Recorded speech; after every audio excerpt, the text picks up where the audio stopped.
Эмэгтэй хүн бүрийн биеийн хэрэгцээ, амьдралын хэм маяг, насжилт, жирэмслэлт, төрөлт, хөхүүл үе, цэвэршилт зэрэг олон хүчин зүйлээр шалтгаалan өөр байдаг ч дараах амин дэм эрдэс бодисод ихэнх эмэгтэйчүүдийн эрүүл мэндэд тун чухал үүрэгтэй. Тэгвэл бидний биед хэрэгтэй амин дэм эрдэс бодисыг ямар хүнснээс авах вэ?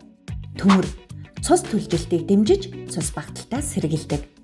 Үхрийн мах, илэг, загас, шош, бууцай, ногоон, навчт ногоо, фолийн хүчил, эсийн өсөлт, нөхөн түлжилтийг дэмждэг. Бууцай, брокколи, авокадо, жүрж, уурцаг дургамал. Кальц яс шүдийг бат бөх байлгана. Сүү, тараг, бяслаг, жижиг ястай загас, дайцаа, брокколи.